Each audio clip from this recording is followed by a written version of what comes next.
I absolutely love big blockbuster spectacle films that provide escape from all the drama and minutia of everyday life. So today we're going to stop and rank the 10 highest grossing movie franchises from the worst to the best.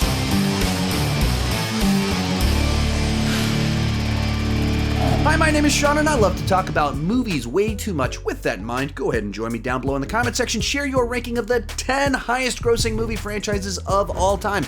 My list isn't the right list, it's just my list and I would love to see yours. With that in mind, here is the list of the 10 highest grossing movie franchises of all time, as well as how much money they have made. And finally, I'm ranking these based off 3 criteria: their overall significance to me, the consistency of the franchise, and 3, the deserted island scenario. If I was stuck on an island, which one would I want the most? With that said, let's get started. Coming in at number 10 is the James Bond franchise. Now, don't get me wrong, I fully understand that this is an iconic action and spy franchise. I fully understand that it is responsible for laying so much of the groundwork for what we even think of as a movie franchise. I get all of that. I love Casino Royale, GoldenEye. I have very fond memories growing up of watching License to Kill on cable television, but this is also a franchise that I feel is wildly inconsistent, even inside of the different actors. Some of the Daniel Craig movies are great, some of them not so great. GoldenEye, great film. Some of the other Pierce Brosnan films, not so much. And then there's even eras that just don't interest me all that much. I'm not a fan at all of the Roger Moore era of James Bond films. And as much as I fully respect the Sean Connery era, it's not one that I normally gravitate to just kind of choose to watch in my free time, independent of watching it for this channel. So it's a franchise that I fully respect it. I love movies inside of it, but it's not one that if I'm going to that island, I would want to take with me, because there's just too many movies in the list that I just don't care about all that much.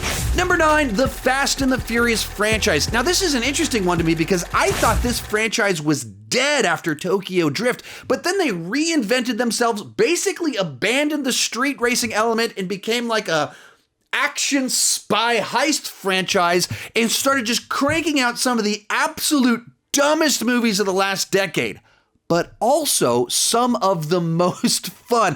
I found the first 3 kind of forgettable, enjoyable enough, and then when they got to like Fast 5, they got so ridiculous that I had to invent a new category under which I enjoyed movies, and kind of this term I use on my channel, Taco Bell movies, were invented because of the movie Fast 5 and how much fun I had with it, while also being like, this is stupid at the same time. So this was a tricky one for me, deciding which would go in 9 and which would go in 10 with James Bond, because James Bond is obviously the far more important franchise. There's not a lot of significance to the Fast and the Furious, but the harsh reality is that I find Fast and the Furious a lot more watchable and a lot more of them more fun on a consistent level than the James Bond franchise, where there's just a lot of them that they're tough for me to get through. Next up, The Lord of the Rings. Now, this is a tricky one because the Lord of the Rings trilogy itself, obviously one of the greatest movie trilogies of all time, some of the most celebrated films of all time, but the Hobbit trilogy I thought was a complete and total misfire, and pretty distasteful because it felt so much like they're just trying to milk it and stretch it out for as long as they could. And so you have this franchise that's one part fantastic and one part total misfire. So split on the consistency. As for me, I've never been as big of a Lord of the Rings fans as many of you are, or as well as big of a fan of it as many of you think that I am or should be. I absolutely respect the franchise. I enjoy them every time that I watch them, but they're not ones that I go back to as often as many of you do. And so that also kind of knocks it back just a little bit, because they're not the ones I would gravitate towards to make sure that I had if I was stuck on an island. Coming in at number 7 is the Jurassic Park or Jurassic World franchise. This is another one that's kind of heartbreaking for me because the movie Jurassic Park is absolutely top 3, top tier category for me. I love that movie. I would absolutely want that movie if I was stuck on a deserted island, especially if there were dinosaurs on that island. I think it's a phenomenal blockbuster with great characters and everything that I go to the movies for. And then you have the rest of the movies. For me, Jurassic World is another one of those great Taco Bell movies, cinematic fast food, stuff that you enjoy, but you know that it's not the best for you. But I have a ton of fun with Jurassic World. But The Lost World, I think is just a bit of a dull film. Jurassic Park 3, a bad film.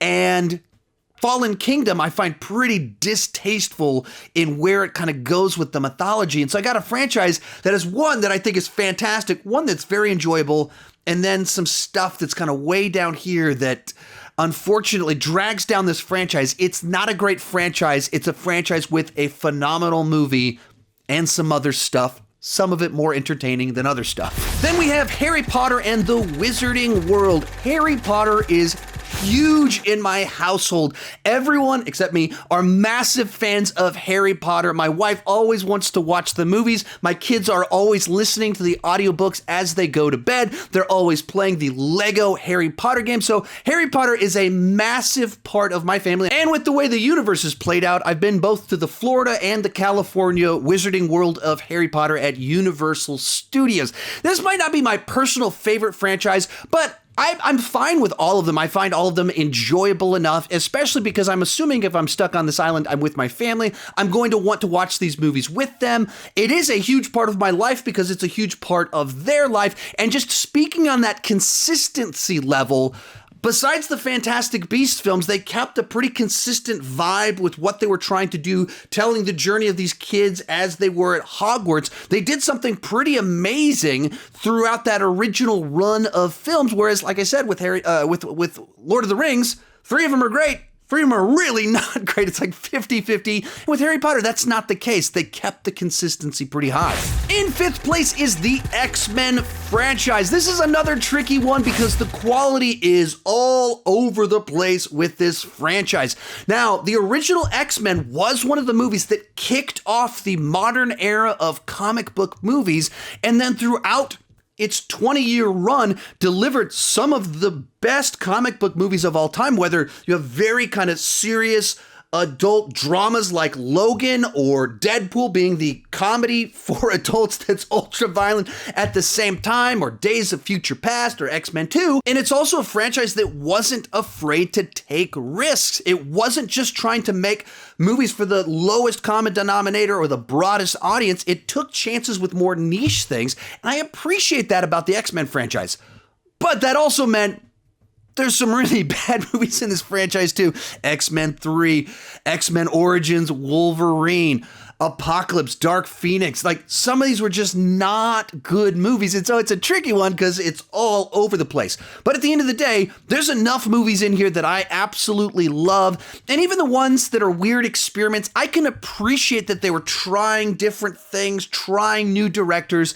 And so there's even a side that I kind of respect what they were going for, even when they failed at some of their experiments. Next up is the DCEU. This is another interesting one because opinions on the DCEU are all over the place. And a big part of that is because they kicked things off with a pair of movies from Zack Snyder, and he's inherently a polarizing director that some people love and some people absolutely do not love his style of filmmaking. Add to that, they made some very bizarre choices there for a little bit with micromanaging their projects. But for me personally, I love the DC characters and the DC villains. Therefore, I'm a little bit biased towards any DC properties that come out. Add to that, I like Zack Snyder's work, and with his Justice League coming out this past week, it kind of elevated this franchise in a pretty big way because I thought that his Justice League was an epic superhero movie and elevated Batman v Superman a little bit by filling in some of the gaps, some of the weaknesses of that film, and giving us this complete trilogy of his Superman films.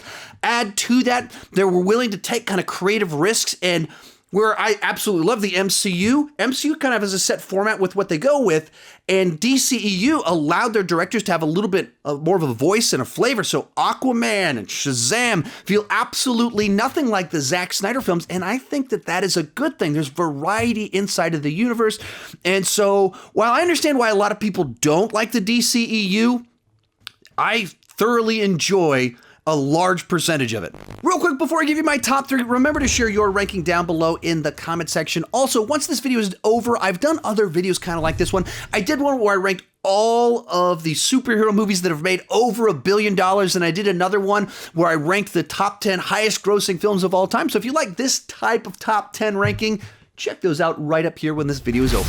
In third place is the Spider-Man franchise. Now, if X-Men laid the foundation for the modern era of superhero movies, it was Spider-Man that built on top of it and established it as this dominant force at the box office that it has been for the last 20 years. And pretty consistently, they've been putting out great entertaining Spider-Man movies for 20 years. Sam Raimi's Spider-Man 1 and 2 are just iconic films of the genre. Some people that are kind of younger viewers, or if you didn't watch them when they first came out, they can feel a little bit dated because the genre has evolved over the last 20 years.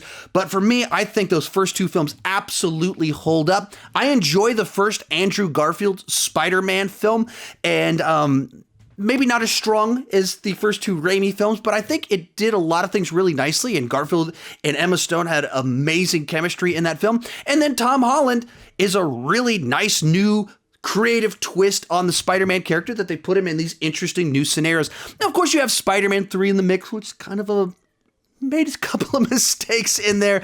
And then you have Amazing Spider-Man 2 that I think is a bit of a mess. But at the same time, you have weird experiments like Spider-Man Into the Spider-Verse that brings Miles Morales into the mix and does this whole crazy wild Spider-Verse thing that's wild, crazy, and different. So it's a franchise that's done different things. It's cranked out a lot of fantastic films, and I love the character, and I've been entertained by this character on the big screen for almost 20 years now. Our runner-up is Star Wars. Now, this is a tricky one for me because Star Wars is so foundational to my life and my love of movies, or even the fact that I ended up doing this for a living, talking about movies on YouTube. As far back as I can remember, I was watching the Star Wars movies. I had the toys, I had the books, I had the audio tapes, reading you the story of the plot of Empire Strikes Back. I had all of it. I remember just anticipating and following every piece of information surrounding the release of Episode 1, Phantom Menace, and it has been such a huge part of my life. And now that I have kids, I'm passing that along to my son, and this big tradition of the last 2 years is when The Mandalorian dropped, it was like a weekly tradition that my son and I would watch it together.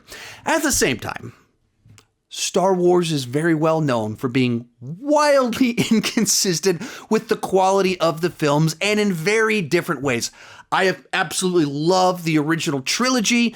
I think there's some things to respect about the prequels, but a lot of mistakes were made there. And Disney's Star Wars has been interesting to say the least. There's been things I certainly have enjoyed about it, and there's been a bunch of stuff that, well, they aren't the choices that I would have made. And so Star Wars, I would have to have it on that deserted island. It means so much to me. It's also very inconsistent, and therefore I just don't think it can be in that #1 spot for me. But coming in at #1, and not with much competition, is the Marvel Cinematic Universe. What Kevin Feige has been able to do here in building out this massive universe spanning 23 films and now branching out into TV shows is just phenomenal.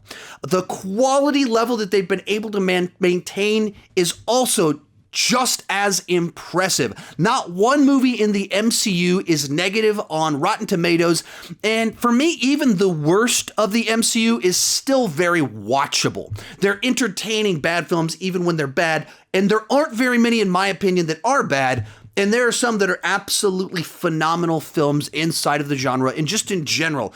Obviously, the last hour of Endgame is one of the most entertaining, fan-servicey hours in cinematic history. It's just what they were able to pay off in that film and the emotions they were able to draw out of millions of viewers.